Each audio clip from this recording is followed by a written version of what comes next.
There's something wrong, deeply wrong, with a society that can take a perfectly healthy human being, place that person in front of enough screens, advertisements, mirrors, cameras, celebrities, influencers, filters, and carefully edited images, and eventually convince that person that the face and body they were born with are somehow unacceptable. We're living in an age where dissatisfaction has become an industry. Somebody makes money when you hate your stomach. Somebody profits when you fear your wrinkles.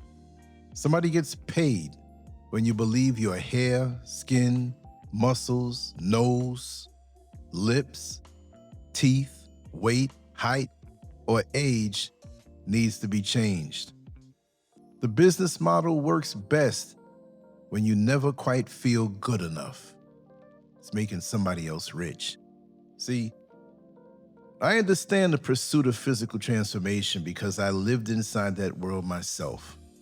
As a teenager, up until the age of 22, I became involved in competitive bodybuilding and stopped at that age of 22 years old. I never used steroids or other performance-enhancing drugs. But that doesn't mean my approach was moderate. I became extreme about training, food, discipline, and the pursuit of physical improvement. Eventually, I began asking myself what all of this was costing me. The body may have been developing, but too much of my life was beginning to revolve around maintaining and improving that body. I also watched people around me take increasingly extreme measures, read between the lines, to reach a standard that the natural human body was never designed to maintain. That experience taught me something I've never forgotten. There's a tremendous difference between improving yourself and becoming obsessed with yourself. There's nothing wrong with wanting to become stronger, healthier, better groomed, more confident, or physically fit. There's nothing wrong with losing unhealthy weight, building muscle, dressing well, caring for your skin, or wanting to look your best. The danger begins when your appearance becomes the ruler by which you measure your worth. When the mirror becomes your judge, food becomes your enemy, exercise becomes punishment, and aging becomes terrifying, and other people become competition, something much deeper is happening. Today, that pressure has been multiplied beyond anything previous generations could have imagined. Decades ago, advertising certainly existed, and unrealistic beauty standards existed too. I'm not going to argue that. But human beings have struggled with body image and eating disorders for a very long time. So these problems aren't completely new. What's different today is the scale, speed, intimacy, and persistence of the message. The advertisement isn't only on a billboard anymore. It's inside the device, beside your bed. It follows you into the bathroom, sits beside you while you eat, travels with you to work, watches what you click, learns what attracts your attention, and serves you more of it. There's almost nowhere left to escape comparison unless we deliberately create that space ourselves. We also have to follow the money because there's an enormous beauty industry that benefits when people don't feel comfortable with themselves. Think about the business model for a moment. If you wake up every morning satisfied with your face, comfortable with your natural features, accepting of your age, and confident in your body, there are countless products you may never feel desperate enough to purchase. But if somebody can convince you that your pores are too large, your skin isn't smooth enough, your stomach isn't flat enough, your hair isn't thick enough, your lips aren't full enough, your eyelashes aren't long enough, your teeth aren't white enough, or your face looks older than it supposedly should, suddenly there's a product waiting to solve every manufactured problem. That's why insecurity can be so profitable. The customer who finally believes she's good enough may eventually stop buying the promise of becoming good enough, while the customer who remains dissatisfied can be sold another cream, treatment, procedure, supplement, cosmetic, injection, diet, device, or miracle solution for years. Women have carried an especially heavy burden from this machinery because female beauty has been marketed as though it has an expiration date. A woman can be told she's too heavy and then told she doesn't have enough curves. Her lips can be too thin, her nose too wide, her breasts too small, her waist too large, her hair too short, her skin too dark, her skin too pale, her face too plain. And eventually, if she survives all of those judgments, she can simply become too old. The standard keeps moving because a moving standard keeps the customer chasing it. That doesn't mean every beauty product or cosmetic company is deliberately plotting to destroy women's self-esteem, but we shouldn't be naive about the economics involved. An industry built around improving appearance has a financial incentive to continually remind consumers that there's something left to improve. When dissatisfaction becomes profitable, the last thing the marketplace needs is a generation of women looking into the mirror and saying, "I'm healthy, I'm aging naturally, I'm comfortable with myself, and I don't need to purchase somebody else's definition of beautiful." That brings me to the question at the center of everything I'm speaking about here. When did simply being human stop being enough? When did aging become something shameful? When did every wrinkle become a defect? Every pound become a crisis? Every imperfect photograph become something that needed a filter? And every ordinary body become a renovation project? More importantly, what happens psychologically when millions of people spend years comparing their real bodies, real faces, and real aging process against images that may not even be real themselves? The business of making you feel inadequate. Insecurity can be extremely profitable, and that's something we need to think about seriously. If I can convince you that something is wrong with you, I don't have to force you to buy anything. I simply have to sell you the supposed solution. If you believe you're too heavy, I can sell you weight loss. If you believe you're too thin, I can sell you muscle. If you believe you look too old, I can sell you youth. If you dislike your skin, I can sell you another complexion. If you dislike your hair, I can sell you another texture. If you dislike your face, somebody can sell you another face. Plastic surgery, anyone? And after you purchase one solution, the machine can introduce another problem, and the cycle continues. That's why we have to understand the difference between healthy self-improvement and manufactured dissatisfaction. Healthy improvement has an ending point. You decide to become healthier, you establish reasonable goals, you work toward them, and you continue living your life. Manufactured insecurity never allows you to arrive. There's always another flaw. There's always another problem. There's always another diet, supplement, treatment, injection, surgery, cosmetic product, fitness program, photograph, filter, or trend. It's too much. You're running toward a finish line that keeps moving, and that's the trap, and you don't even realize it. Social media put the beauty contest in our pockets. Social media didn't invent human insecurity, but it gave insecurity a microphone, a camera, an audience, and a scoreboard.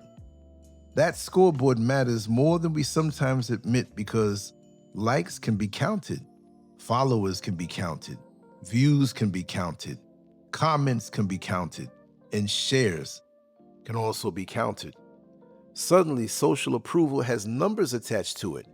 A teenager can upload a photograph and within minutes receive what feels like a public judgment on their attractiveness, popularity, clothing, body, lifestyle, and social value. That's dangerous. Imagine what it can do to a developing mind. Teenagers are still discovering who they are. Their identity isn't fully formed. Their confidence can change quickly, and acceptance matters enormously during those years. Now, place that developing person inside an environment where attractive people appear to receive endless attention while ordinary human imperfections are filtered away. The young person begins learning a dangerous equation. Attention equals value. Then another equation appears. Beauty equals attention. Eventually, another one follows. If I'm not receiving enough attention, something must be wrong with me. That's where the psychological trap becomes powerful. Filters make the situation even stranger because people can begin competing against faces that don't actually exist. Eyes can be enlarged, skin can be smoothed, teeth can be whitened, jawlines can be sharpened, waistlines can be narrowed, muscles can be enhanced, and lighting can erase imperfections. Photographs can be taken dozens or hundreds of times before one image is selected. Then that carefully manufactured image gets uploaded as though somebody simply woke up looking that way. The viewer compares an ordinary Tuesday morning reflection in the bathroom mirror against somebody else's digital production that took hours to make. How can reality compete with fantasy? You know what? It can't.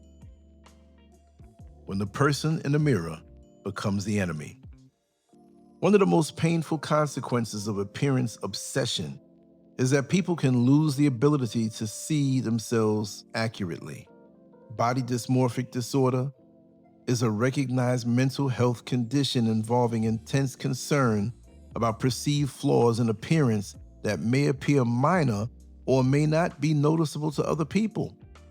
Someone experiencing this may spend large amounts of time examining a feature, hiding it, comparing it with other people, seeking reassurance, grooming, changing clothes, researching cosmetic procedures, or avoiding situations where others might see them. This isn't ordinary vanity. Most of us have something about our appearance we wouldn't mind changing. The difference comes when the concern becomes persistent and begins interfering with daily life, relationships, work, school, social activity, or emotional well-being. A person might receive compliments from 50 people and still believe the mirror instead of everybody else. That's because the problem isn't necessarily located in the body. The suffering is happening in the person's perception of the body, and that distinction is extremely important.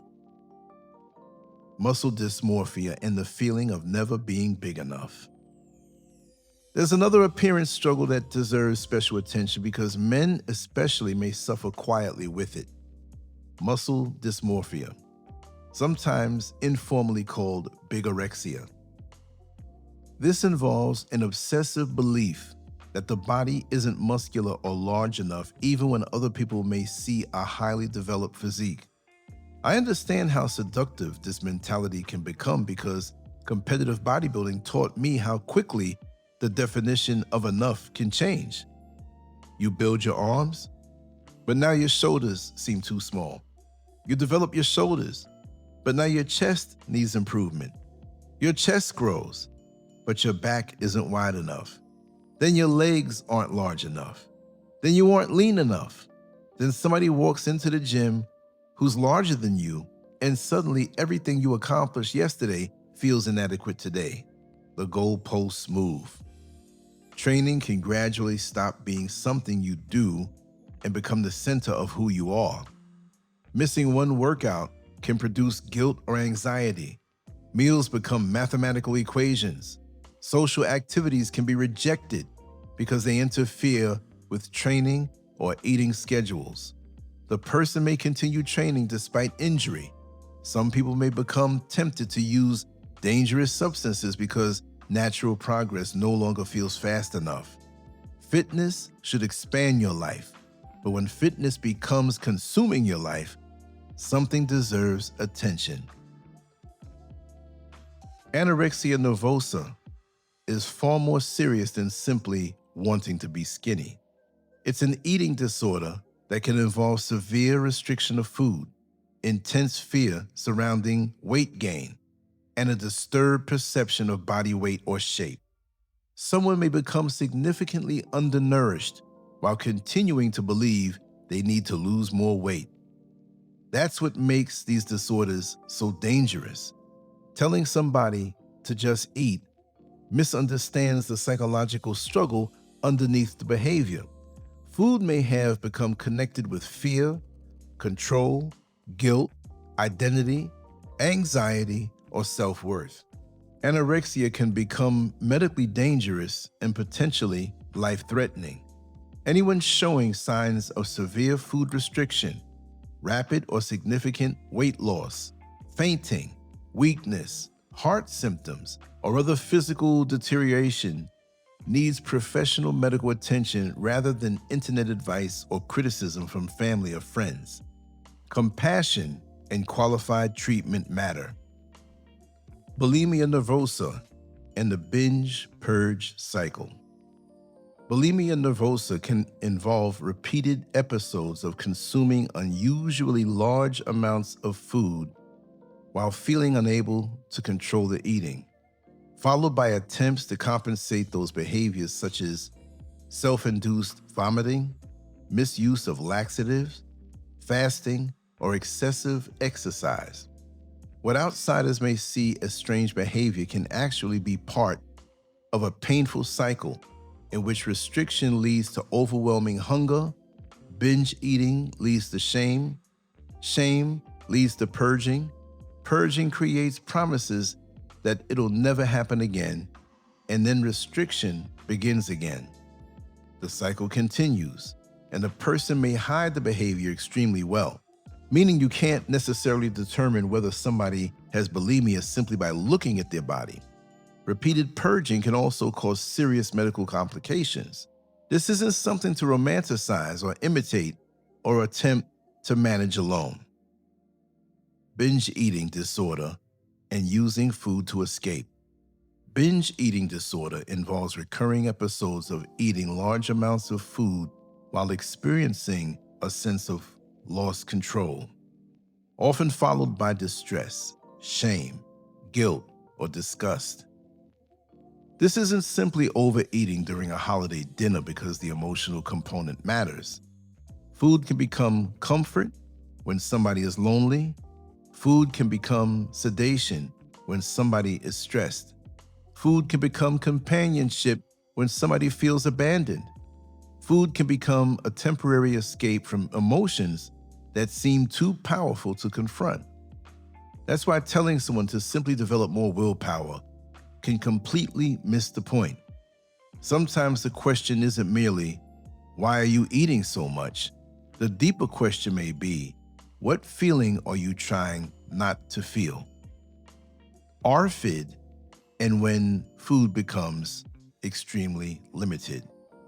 ARFID stands for Avoidant Restrictive Food Intake Disorder, often called ARFID, is another eating disorder, but it isn't necessarily driven by a desire to become thin.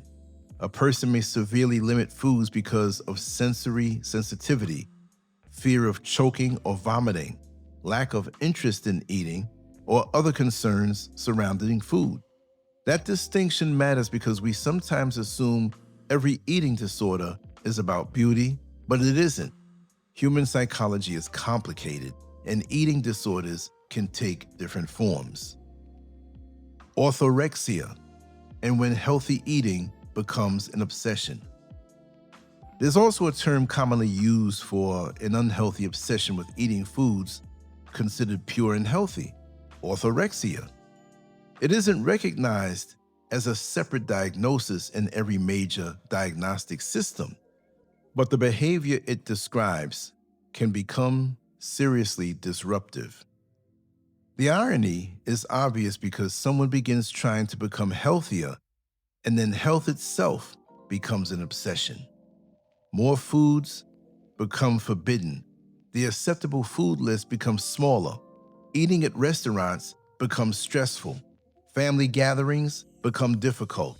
Somebody feels morally superior when eating according to their rules and ashamed when breaking them.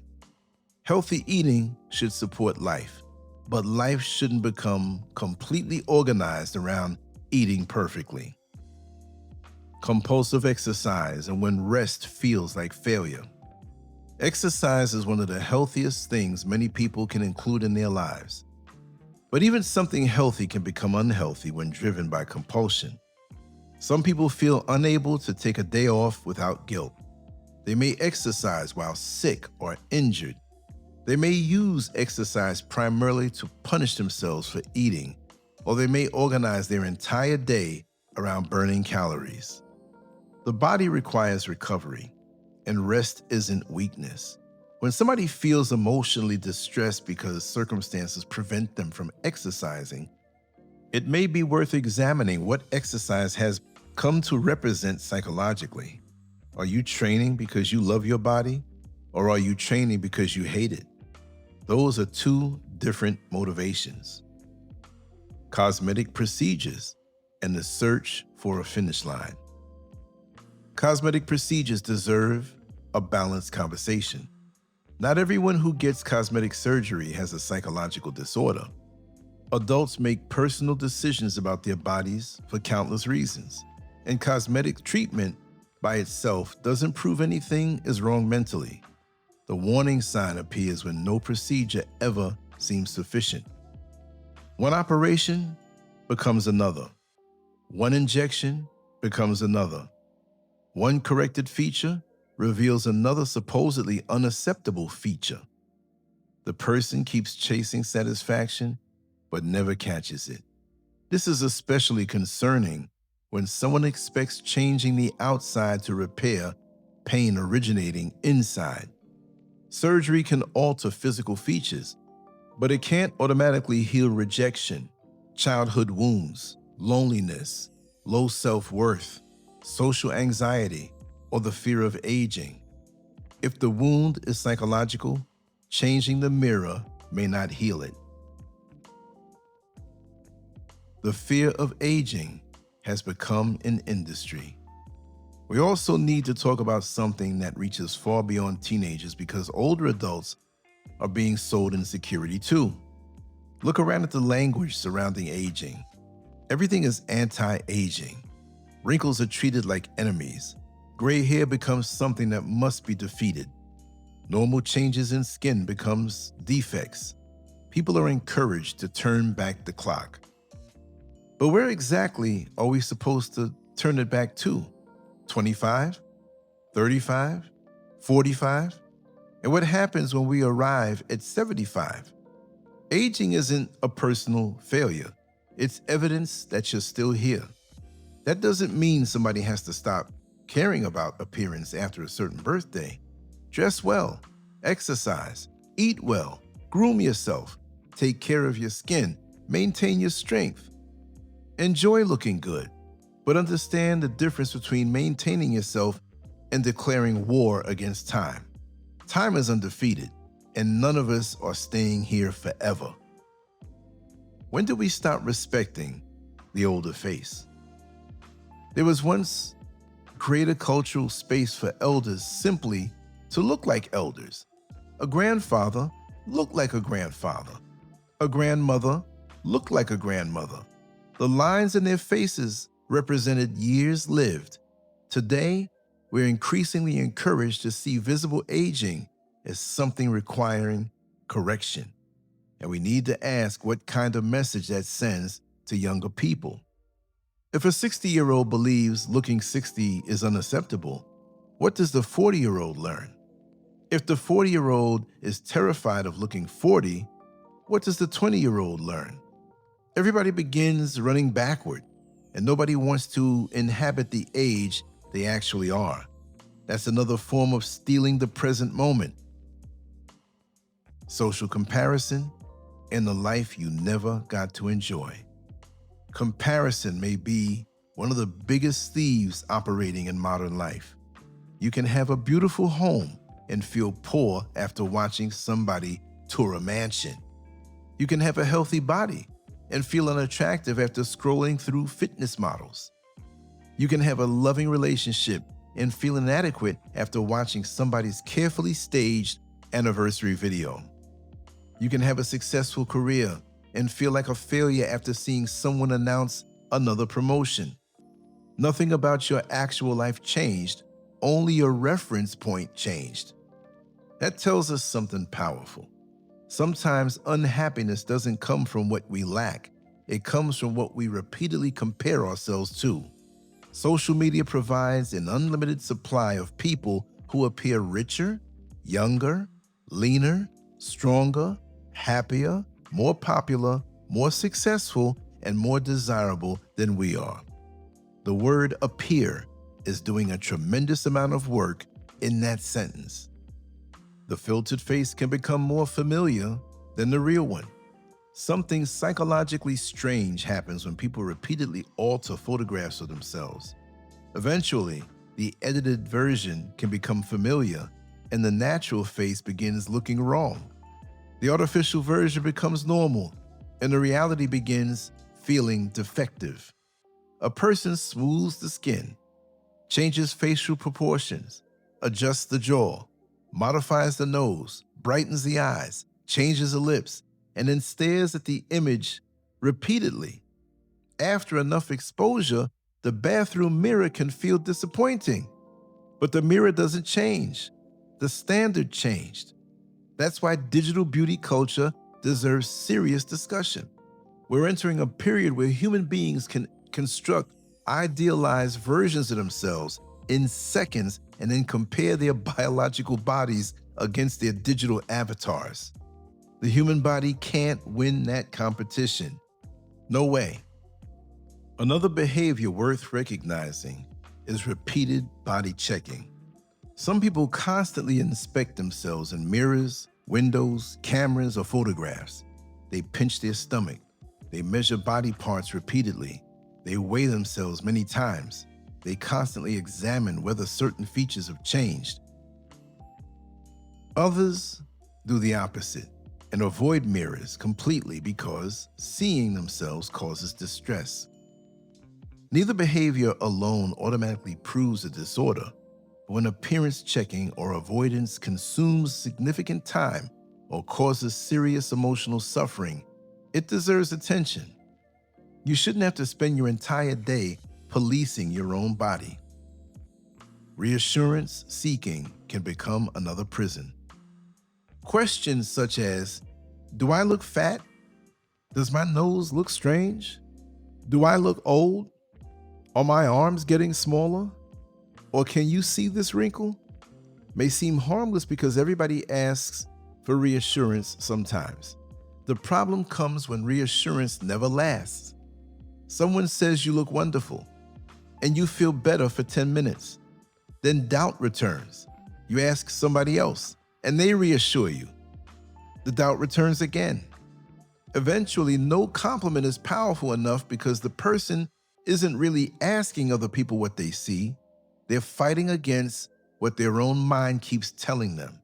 That's another situation where professional therapy can become extremely valuable. Appearance anxiety and social avoidance. Some people become so worried about being judged physically that they begin avoiding life. They don't attend the reunion because they gained weight. They don't go swimming because they're embarrassed about their body. They refuse photographs. They avoid dating. They hide from old friends because they believed they've aged badly. They postpone living until they finally become attractive enough. Think about what that means. Imagine postponing your life until your body receives permission to participate. Years can disappear that way. The perfect body may never arrive. The perfect face certainly won't remain forever. Meanwhile, life keeps moving. Low self-esteem isn't always about appearance. Appearance obsession can sometimes be the visible symptom of a deeper problem. Maybe someone was constantly criticized growing up. Maybe they were bullied. Maybe affection felt conditional. Maybe they were compared with siblings. Maybe they were rejected romantically. Maybe someone repeatedly mocked their body. Maybe they learned early that attractive people received attention they desperately wanted. Eventually, the mind may create a story that says, if I can finally look perfect, nobody can reject me again. But perfection can't provide that guarantee. Beautiful people get rejected. Fit people get rejected. Young people experience loneliness. Wealthy people struggle with insecurity. Famous people can hate themselves. External advantages don't automatically create internal peace. Perfectionism can wear a beautiful disguise. Perfectionism sounds respectable because our culture often praises it. Somebody says, I just have high standards. And maybe they do. But sometimes those high standards are actually fear wearing expensive clothing, fear of criticism, fear of failure, fear of rejection, fear of being ordinary, fear of somebody seeing a flaw. A healthy person can pursue excellence while accepting imperfection. A perfectionistic mindset says imperfection makes you unacceptable.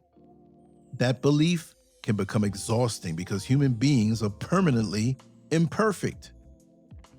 The need for validation can become addictive. When self-worth becomes primarily from other people's reactions, the person becomes emotionally dependent on an audience. You post a photograph, the likes come, and you feel good. Tomorrow you need another photograph, and then another. Soon the attention that once made you excited becomes the minimum required to feel normal.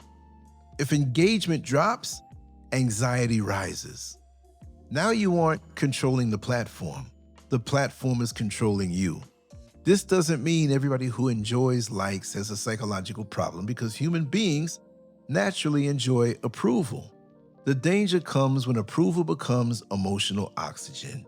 You need an identity that still exists when nobody is clapping. When therapy can matter. Therapy isn't an admission of weakness.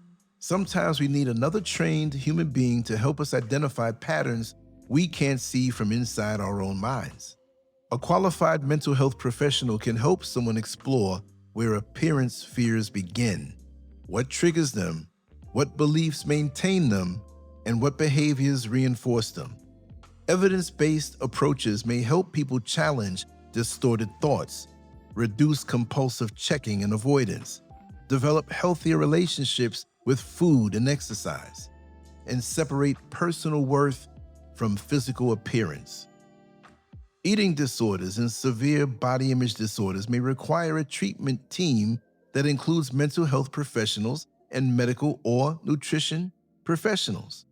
That's especially important because eating disorders can affect the heart, digestion, hormones, bones, teeth, electrolytes, and other parts of physical health. There's no shame in needing treatment.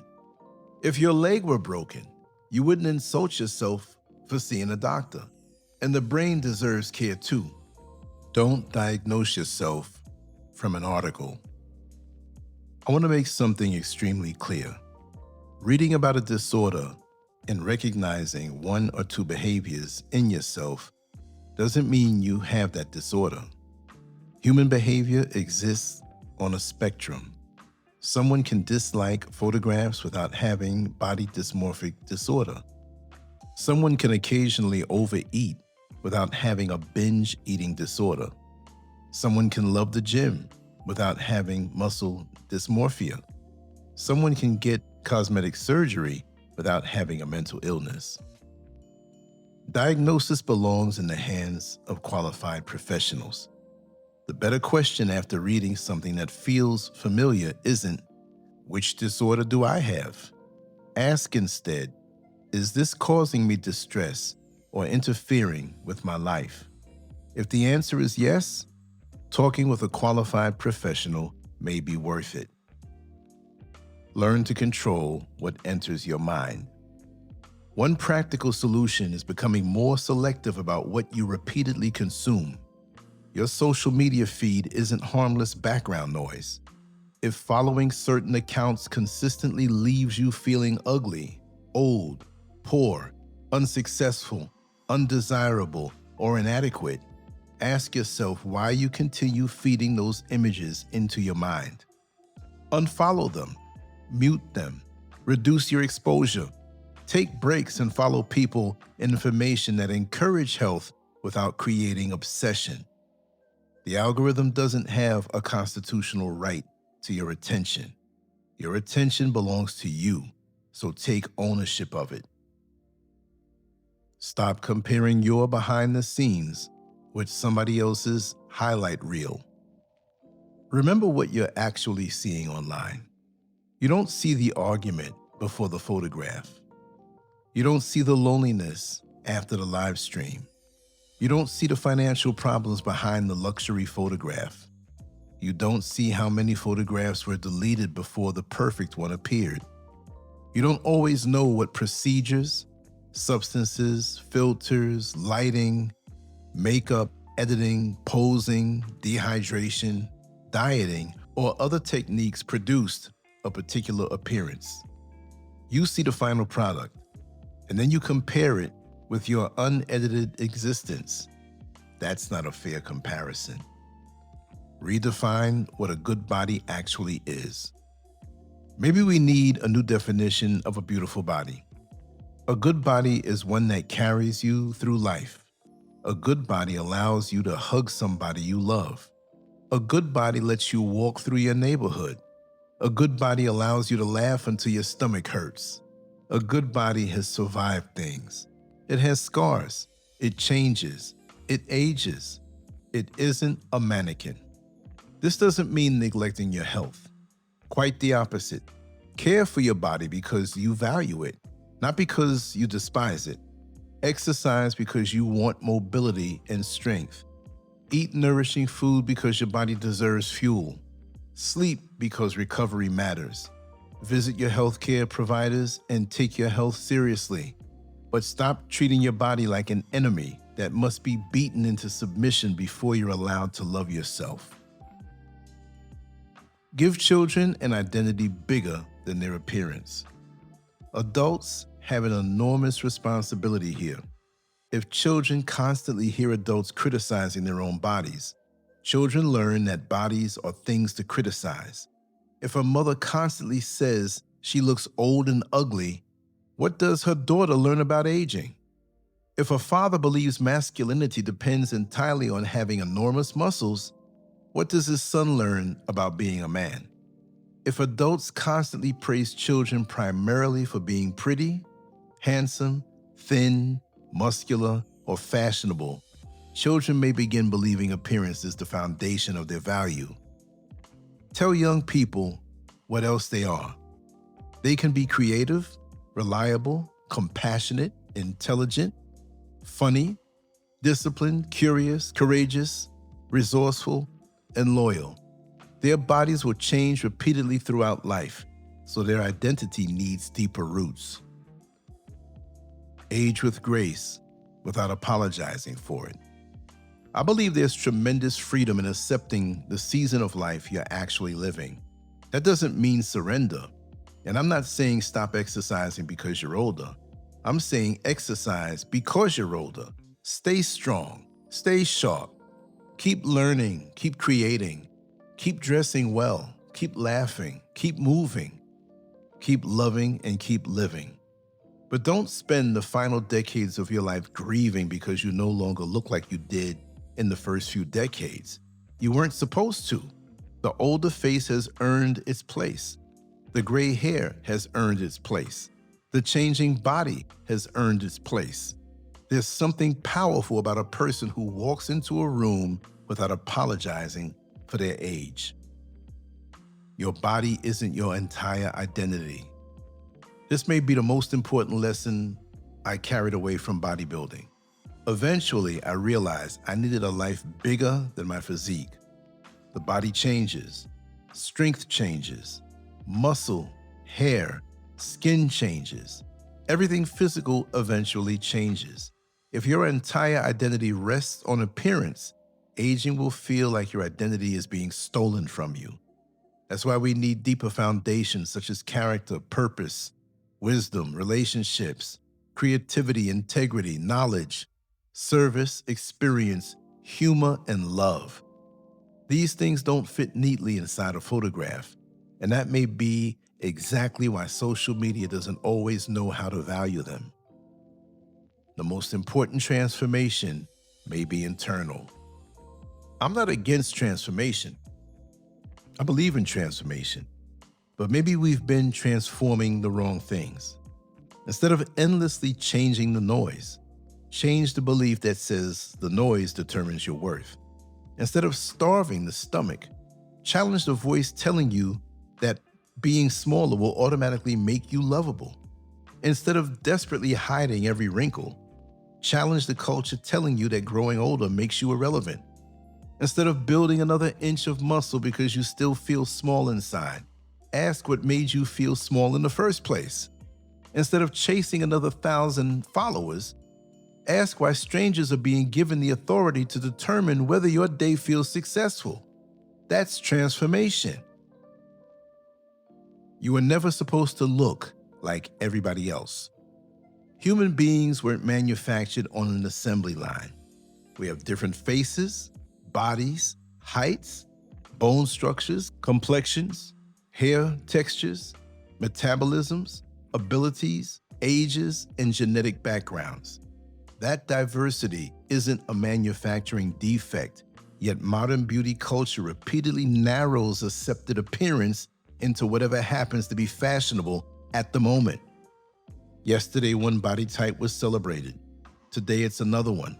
Tomorrow, something else will become fashionable. Imagine permanently altering yourself to satisfy a temporary trend. That alone should make us question how much authority we give popular culture over our bodies. Get your life back from the mirror. At some point, we have to decide whether we're going to live or spend our lives preparing to live. There's always going to be somebody younger. Somebody will have more hair. Somebody will have a smaller waist. Somebody will have larger muscles. Somebody will have smoother skin. Somebody will photograph better. Somebody will have more followers. If your peace requires defeating every person you compare yourself with, peace will never arrive. I walked away from competitive bodybuilding when I was young because I could see where extreme obsession can lead. I still believe in discipline. I still respect physical development. I still believe people should take care of themselves. But there's a line between discipline and captivity. And once your entire existence begins revolving around maintaining an image, you have to ask whether you own the image or the image owns you. We also have to stop allowing corporations, algorithms, influencers, advertisers, entertainment, and strangers to define human beauty for us. There's something absurd about handing somebody else the authority to tell you whether the face you've lived in your entire life is acceptable. Their standard changes whenever the market changes. Your worth shouldn't change with it. And maybe aging with grace needs to become rebellious again. Let yourself become older. Let yourself gain wisdom. Let the face change. Take care of yourself without becoming ashamed of time. There's nothing tragic about no longer looking 25 when you're 65. The tragedy would be reaching 65 and realizing you spent 40 years worrying about how you looked instead of appreciating the fact that you were alive. The mirror was never supposed to tell you what you're worth. A camera can't measure character. A scale can't weigh wisdom. A filter can't create peace. A surgeon can't operate on self-worth. Followers can't generate love. And youth can't be permanently preserved. Take care of your body. Protect your health. Seek professional help when your relationship with appearance, food, exercise, or aging begins controlling your life. And then get back to living. Because after all the likes disappear, after the filters become outdated, and the trends change and the years continue moving, the greatest freedom may simply be reaching the point where you can look at yourself and finally say, I don't have to become somebody else to deserve my own life. And that's exactly how I feel about my life. That's why now I am so free. Not that I was ever imprisoned, but I saw things around me that kept me from going certain ways. And now on social media, I hang out. I do my thing. There's no pressure to perform. There's no pressure to look like somebody else. I put years in the game of life, years in the game of social media, and I'm enjoying myself right now, especially since I have an extreme amount of internal peace, and I embrace every passing year with so much love because I'm still here and I'm still living to enjoy the simple things that bring me peace. Anyway, I hope you feel the same way, and if you don't, please move toward that, because this superficial world will give you nothing long-lasting, and our time here is relatively brief, and we need to be preparing ourselves for the next levels of existence. Anyway, I hope you enjoyed this. I woke up with this on my mind and had to talk about it. Leave your comment. Let me know what you think. LanceScurv out. On to the next one. I love you all. Peace.